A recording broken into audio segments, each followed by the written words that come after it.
kami bersama-sama kok ini tadi ya, ada dari Irjen Kemendikbud juga, ada dari UPT BPPA, kemudian ada dari Dinas Pendidikan, ada dari mana, Kemensos?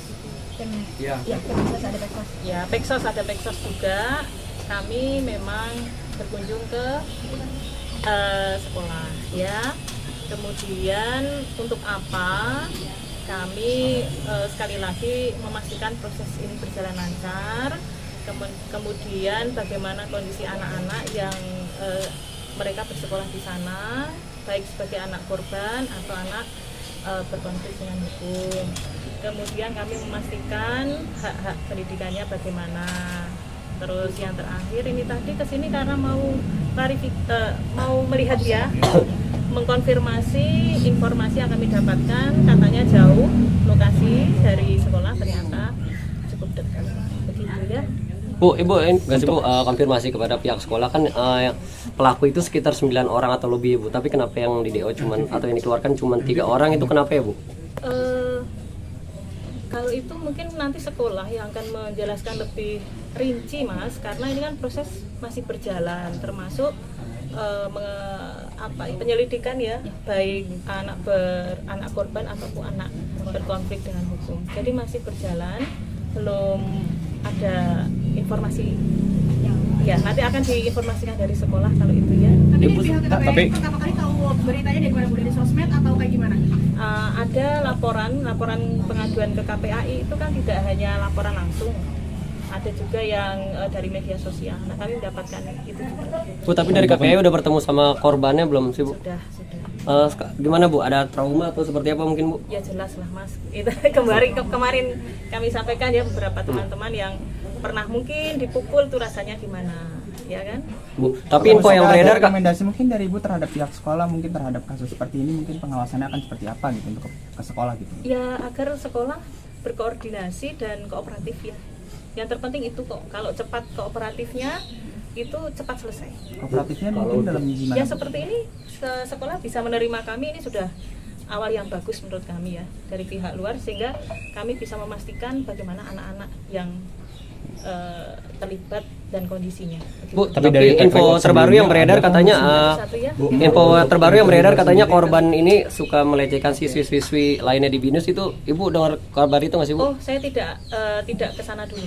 Ya, tidak kesana dulu. Itu identitas pribadi anak ya, dan kami harus melindungi sesuai pasal 64. Bu, tapi berdasarkan pengalaman sebelumnya, apakah ada korban-korban seperti ini Bu di BINUS School? Aduh, kalau kami fokus di kasus ini ya.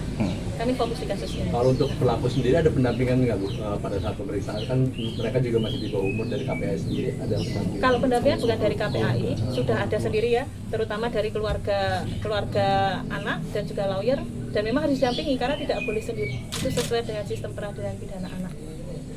Nah kalau secara general gimana Bu? Ini kan mungkin kasus bully bukan yang pertama ya di pihak sekolah itu, gimana untuk Di mencegah? pihak sekolah ini atau sekolah lain kan lembaga pendidikan? tidak sekali ya mungkin ya di banyak sekolah. Nah itu gimana KPAI mungkin merekomendasikan saran? Ada saran-saran tertentu terkait? Pertama, sekolah, ya jelas kami pastikan itu Satgas TPPK-nya sudah terbentuk atau belum. Karena itu di Permendikbud 46 tahun 2023 itu harus ada. Nah kami cek sudah ada di sekolah ini. Nah tapi tidak menutup kemungkinan kan ada kasus. Nah kalau ada kasus bagaimana pensikapannya di sekolah tersebut. Nah itu juga harus kita cek terlebih dahulu. Yang kedua, peran orang tua juga harus kooperatif, karena orang tua itu bagian dari sekolah secara tidak langsung ya, baik memberikan informasi ataupun melaporkan kalau ada korban, ada kejadian anaknya bagaimana harus dilaporkan. Yang ketiga adalah masyarakat sekitar. Nah ini mungkin yang fungsi harus kita kuatkan lagi ya, termasuk di sini kan juga masyarakat sekitar, sehingga bisa saling memberikan informasi kepada sekolah kalau ada kerentanan, situasi rentan. Situasi rentan itu bisa berkumpul di luar jam sekolah lebih, atau mungkin ada hal-hal yang membahayakan mungkin, nah gitu. Itu Pak Tri. Iya. Bu, ini para ketemu sama pelakunya belum? Untuk pelakunya gimana? Belum. Maaf, saya.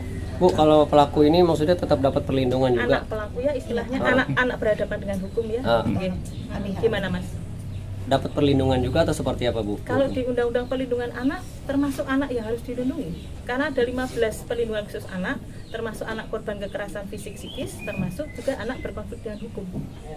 Iya, itu di Undang-Undang sudah ada ya, dan kami menjalankan sesuai fungsi undang-undang, tugas dan fungsi undang-undang. Tapi mau nanya Bu, kenapa kira-kira belum ketemu dengan pelaku padahal yang Ada rencana nggak sih Bu dari KPI mungkin pelaku? Ya kalau ada rencana ada, tetapi kapan kan kami melihat situasi. Ya kami melihat situasi ya, dan tentunya tidak berdiri sendiri karena kami di bawah pemerintah harus berkoordinasi juga dengan aparat penegak hukum dan juga dengan UPTD dan tim hukum. Begitu ya. Untuk Ada lagi? kelanjutan dengan kepada pihak hukum Mohon maaf nih Bu, mendapat perlindungan seperti itu tidak ada efek jera bagi dia untuk kedepannya, itu seperti apa tanggapan Ibu? Ada, karena ada sistem peradilan pidana anak, Thomas. Setiap kejadian apapun itu yang dilakukan kan tidak mungkin terus tidak diproses, tetap diproses. Nah ini kan juga kita lihat ya prosesnya bagaimana, gitu. Tetap diproses Mas. Gitu ya. Terima kasih Bu.